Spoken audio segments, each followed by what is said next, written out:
Welcome to the first episode of The Sit Down. I'm your host, Chubalino, and today my guest is not only one of the dopest, but one of the most consistent artists we have to offer. On top of that, he has one of the cleanest local brands you ever seen. And if that ain't enough, he built a business brick by brick that still stands today. Who am I talking about? The one, the only, Cheeze Weez. What's going on, y'all? It's your boy Cheeze Weez, and you now tuned in to The Sit Down.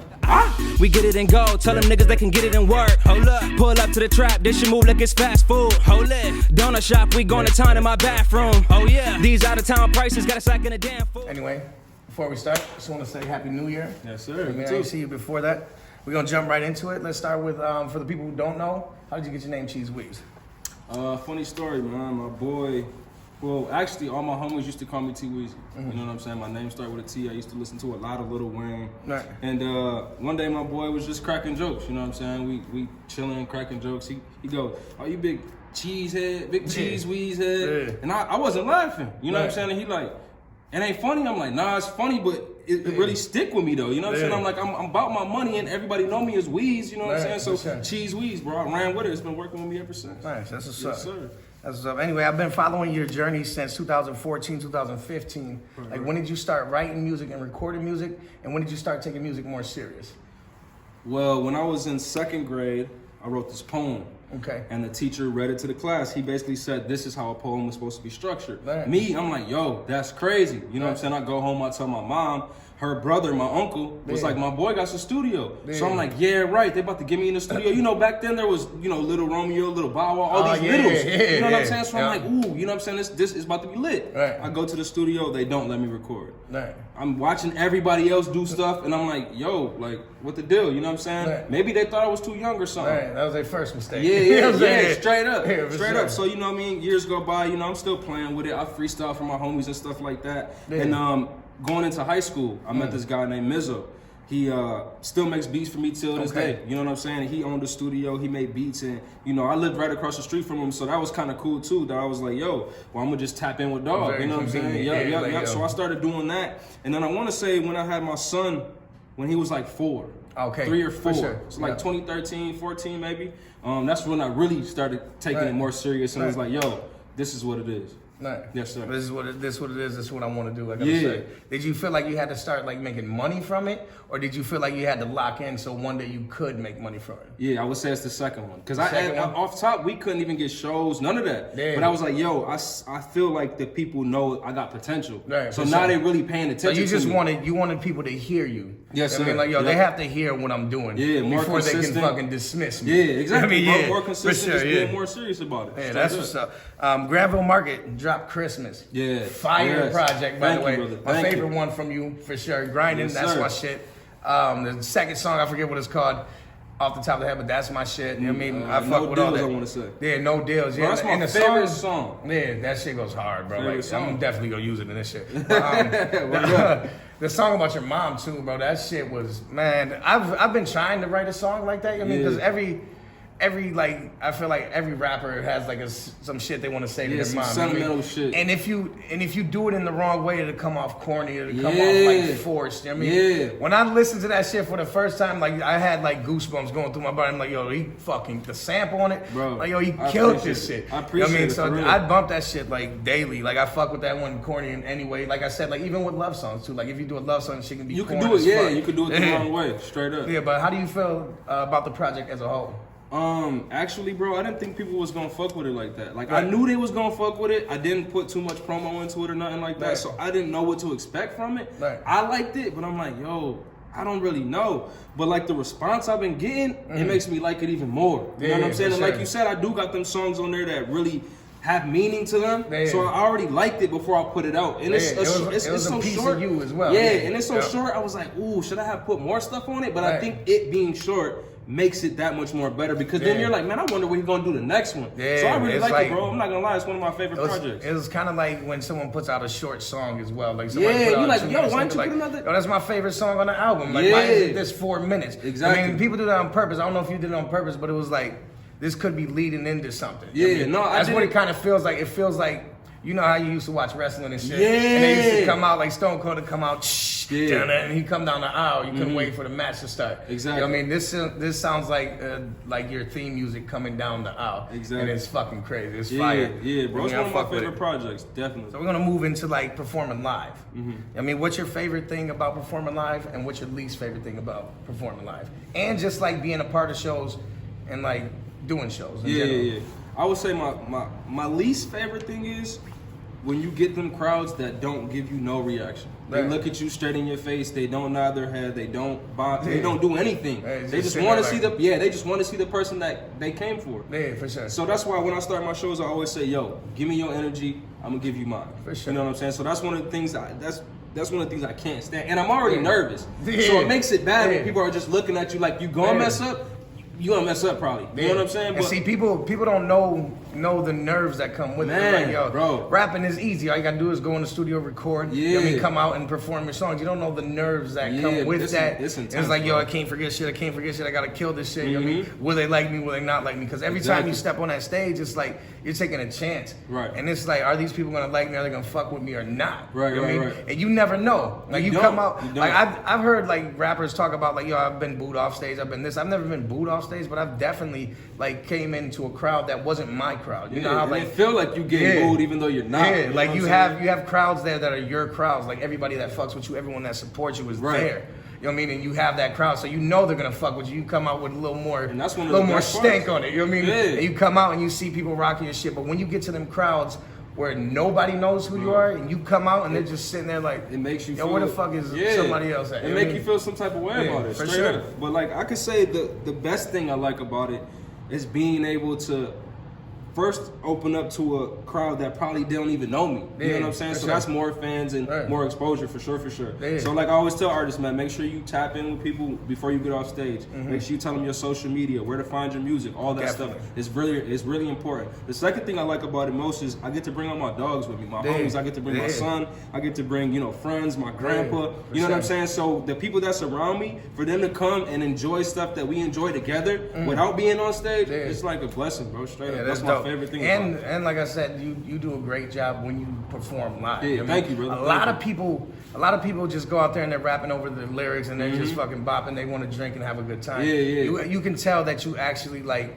put work in and you rehearse. Yeah. I mean, a lot of people don't rehearse. A lot of people sleep on rehearsing. Yeah, and like that's even important. I seen a video the other day because New Year's just passed. Seen a video the other day when you did Billy's. With Mike G and shit. Yeah, we had a band. Yeah, you had the band. So it's like you can't do that type of shit if you're always rapping over your lyrics or if you're rapping over your lyrics in general. I was gonna ask a question about that, but everybody knows how we feel about that. Like everybody knows how artists feel about artists rapping over their lyrics. I feel like this. It's understood, doesn't have to be said, but I seen that video, and I'm like, yo, you killed it that night. I was there that night. You know what I mean? So it's like that shit was dope. But anyway, moving on. I revisited Impatiently Waiting and Allstate. Okay. And then Granville Market just came out. Right. You know what I mean? If you had to rank the three, 1 through 3, how would you rank them? 1 being your favorite. Right. I would have to say, first of all, I would say Granville Market would have to be number 1. Yeah, that's like one of my that. favorite projects. I would say Allstate would be number 2 and Patiently Waiting would be number 3. I only say Allstate would be 2 because it was so versatile. I opened up to stuff that I wouldn't even do if I wasn't working with another producer. And what I liked about 7th being a part of it, he was like a Kanye for world. He said, look, you should rap like this on this song. These are the melodies I hear on this song. Or this is the concept. So it was easy for me going into the project. You know what I'm saying? He'll tell me something. All I'm pen to pad. That's it. Yeah. You know, when you do other projects, you have to think of everything. But if somebody comes to you and says, yo, Chubb, I want you to do this, it's going to be easy for you. It's you like, know what I'm saying? And you have to be open to that as well. Because a lot of people got caught up like when they said like Drake had like a ghostwriter and shit. Yeah. I mean, he might, but it's like you got to be open to that type of shit. Like somebody's like, yo, I hear this on there. Like you said, like I hear this melody on there. Put some words to it. Yeah, that's it. Make it you. Yeah. You know what I mean? That shit's dope. Like, see me, my ego was so big before like 2015, 2016. I was walking around here beating my chest. Like, one artist reached out to me. I forget his name. Rebel Cusco. He reached out to me and was like, yo, I want you to hop on the song. I got a dope melody that I want you to use on the song. And I shot it down because I'm like, ain't nobody writing my shit. You know what I mean? I'm the only one writing my shit. I don't want him to have that power and be like, yo, I wrote this shit, but that was just all ego, all pride. I mean, I might be open to it now, so that's big of you to like even accept that and like, consider that. That's dope as fuck, bro. Let's talk about the clothing brands. I know you went from Parachute Gear to the Fine Line brand. But what I want to know is, where did you get your start in fashion? Man, really, growing up, you know what I'm saying, I used to go to ACK a lot. Shout out to Vic, RIP J Stu. You know what I'm saying? That was one of my favorite stores in the whole city. So basically, I used to go there because they had these one-of-one items or two-of-one items that I was like, man, you know, this is crazy. You can only find this stuff here. But after a while, I wasn't really seeing nothing I liked. So I'm like, all right, the only thing to solve this is for me to make something that I can present to them and something that I like, for real. You know what I'm saying? So what I did was I came up with parachute gear. And the goal was to get it into the store. I never got it into the store, but everybody in the city messed with it. My homies messed with it. Their friends messed with it. Everybody messed with it. So I'm like, yo, this is a good thing for me. You know what I'm saying? But then when I got Fine Line Boutique, I'm like, how can I do Fine Line, parachute gear, the store, clothing for the store, run a website? I'm only one person, so I can't do all that. So what I did was I used parachute gear as a stepping stone for the Fine Line brand. And if you pay attention, the parachute gear tag is still in the Fine Line stuff. You know what I'm saying? It's still in the merch. So it's still in there. I still own parachute gear, but now it's just straight Fine Line. Like with the clothing brand and stuff, how like involved were you with making the designs and coming up with like the concepts? Right.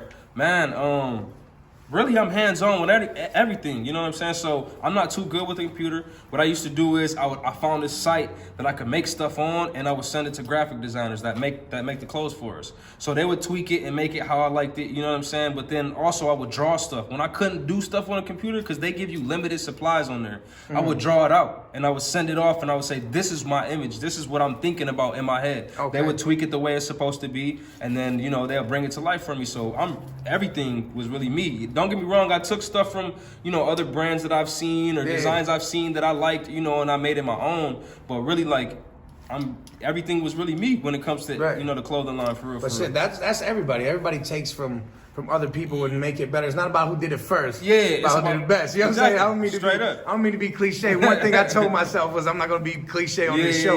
But I mean, a lot of things apply to different things. I mean, if you use it the right way, then it makes sense. Straight up. Anyway, why did you call your brand Fine Line? And the store, why did you call it Fine Line? Well, really, it was just because, you know, a fine line between what we do and what they do. You know what I mean? What we got and what they got. You know what I'm saying? Right. And for real, I wanted it to be, if you look at the logo, it's cursive, so it's really elegant. It's really, you know what I mean? When you think about it, I didn't want it to be, I didn't want it to be gaudy and real like rah, you know what I'm saying? I wanted it to be more on the boutique side of things. You know, we got the industrial boutique look on the inside of the store, you know what I'm saying? And I just wanted to be set apart from other people. You know, as you know, the store carries the most, you know, hype beast brands and some of the shoes that really sought after you that you can't get. So I already knew I had to set myself apart from everything else in the store because we carry stuff that they don't carry. And we cater to a whole nother crowd too as well. I wanted to make sure everything was a fine line in between them and us. You wanted to separate yourself from everybody else. Yes, sir. Yes, for sure. But do you think like people from all walks of life can wear your apparel and? Yes, sir. I feel like we make stuff for everybody. Girls can wear it, old people, young people. You know what I'm saying? Anybody can wear our stuff. You know, as you can see, I got the hat on right now. Anybody can wear the jacket, the shirt. Anybody can wear it. You know what I'm saying? And that's what I like about us too. Man, there's customers that come in here, bro, and they'll sit for 2 hours and not buy nothing. But talk about fashion, talk about music, talk about stuff that's going on in the city. And I feel like that's dope that our store is a hub for people to just come. That is dope. It's kind of like a barbershop, but you get to look at cool shit all day. You don't come in here and you're not intimidated by us and none of that. You relaxed. You in here like, man, these people like me. That's what I like about it. You know what I'm saying? Straight up. What made you want to open the store, and what made you want to like run a store in general? So basically, man, this dude I knew, he had a store just like this back when I had parachute gear. For sure. But he didn't sell apparel. So he told me, yo, you want to have a spot in my store where you can sell your apparel? I'm like, cool. You got shoes, I got clothes. We can get some money together. Marriage. You know what I'm saying? Hell yeah. So down the line, he decides he don't want to have a store. I'm like, yo, I'm not going back to the trunk. I'm not going back to the basement. I'm not selling stuff out my house. So how can we keep this? You know what I'm saying? And I sat in the store and I didn't want his brand, but I wanted to continue on what he was doing. So I said, let me just buy his inventory then. So I just bought his shoes. That's smart. And that's how we came up with Fine Line Boutique. And I'm glad I did because we're still here today. You know what I'm saying? In order to have a store or a business, you have to have inventory. For that was a good move of you to be like, yo, let me get all of that. I'll show you what I'm gonna do with this. Exactly. You know what I mean? But what was one of your what was the biggest challenge in opening the store and just getting it to where it's at today? one of the biggest challenges for me was what to buy, what not to buy, when to hold, and when to sell. You know what I'm saying? Word. Because I like what I like, but that don't mean you gonna like what I like. Yeah, you know what I'm saying? yeah. Because what's cool to me might not be cool to you. Everybody got their own opinion. Yeah, shit, so like, I had to study the customers and see what they like. Okay. And then yeah. you can get shoes that's $200 today, but they only worth $100 tomorrow. Yeah, for but sure. you can get shoes that's $100 and worth $1,000 tomorrow. Yeah, so does it happen that fast though? Like yes. Can you Yes, buy something for $100 and be like the next day it's $1,000 and sell that bitch? Or as soon as you buy it, it's already worth $1,000. Oh man. Like there's a customer who came in the store. He wants to sell these shoes. Mind you, they just came out like the day before. He paid $225 plus taxes. I look them up on the internet, they're only worth $175. I said, you realize before you walked out that store, you lost money already. The value that's dropped because on them he wanted to wear them. I'm a business, so I got to make sure that market is right. And that's one of the hardest things because the market switches every day. It switches every day. You know what I'm saying? And having like so much inventory, I know like your kick game is ridiculous. You did a song called Fashion Lord, right? Oh yeah, a while ago. definitely. The kick game is ridiculous. Like how many pair of shoes do you think you have? Do you know how many you have? Now I'm minimizing my collection. I had a lot of stuff that wasn't worth anything, and the stuff that was worth something, I was wearing it. So that obviously it decreases the value. You know what I'm saying? So now I'm probably down about 60 or 70. I had 150. Yeah. Okay, that's a big drop. I moved a lot of them that really wasn't worth nothing. All right, okay. Yes, sir. That's what's up. In your words, in your opinion, what is success to you? Man, I think about that a lot. Because, I feel like to some people success is money. To some people success is fame. And I had to realize in the times of me accomplishing stuff that is being successful. You know what I'm saying? So to me, success is looking back and seeing, well, I came from here. Now I'm here. You know what I'm saying? When you look at that gap and see how much stuff you did to get where you're at and where you're at, that's success in itself. You know what I'm saying? Because you did all these things to lead up to where you wanted to be today. You know what I'm saying? That's success in itself. And then you can still keep on going with it. And obviously, when you get to a certain amount of success, you might feel it. Like, I feel successful now. You know what I'm saying? See, a lot of people, they won't like celebrate their small wins. You have like to. If you have a small win, you celebrate that shit. Yes, sir. You know what I mean? I'm celebrating small wins every day. I wake up, I celebrate waking up. You know what I mean? That's a small win. That's success too. But it's like a lot of people, they're too big-headed and they want to be at the finish line already. You know what I mean? They want to be done. They want to be successful. They want to be rich. They want to be this, not knowing if you do the same thing every day consistently and you work towards what you want, eventually you'll see that finish line. Yeah, you will. I mean, but people want to go from point A to point Z, and it doesn't happen like that. It doesn't happen that fast. For some people, maybe, but that's like one in. I don't even want to think about it. You know what I mean? It's crazy. But anyway, to close out, is there anything that you want to ask me? Or is there anything that you want to add? Before I ask you the question, I want to say, dope ass lineup. January 17th, brought to you by Lady Ace. I'll be performing, man. Make sure y'all pull up. Tickets only $10, you know what I'm saying? Don't miss that. February 21st, Granville Market, my movie premiere. You know what I'm saying? It's very special to me. Tickets only $20. It gets you into 2 events. So there's the Granville Market movie premiere, and then there's an after party right after. You buy 1 ticket, it'll get you into both events. So I had to definitely plug that up. But my question for you was, what made you want to do this? Well, basically what made me want to do this is like we don't have like an outlet. You know what I mean? For local businesses, for artists, and for like entrepreneurs, we don't have like an outlet where we can like advertise ourselves and display what we do. You know what I mean? And I've been doing this like 10 years. You know what I mean? Music. I've been doing music 10 plus years now. But nobody's ever hit me up and been like, yo, I want to sit down with you. I want to have an interview with you. DJs as well. Remember, local as fuck. DJs ain't spinning my shit. Still ain't spinning my shit. I mean, hit me up. What's up? You want to be on the show? You want to be on the show? But anyway, but that kind of shit. I mean, that's what made me want to build this outlet and build this platform for people to come and say their truth and share what they're doing with the city. Right. That's love, bro. That's love. Because without people like you, a lot of people probably wouldn't even know about other people. Yeah, for sure. That's love. Tell them where you located at. You forgot to tell them where you located. 510 28th Street Southeast, Fine Line Boutique. I'm glad you reminded me. Fine Line.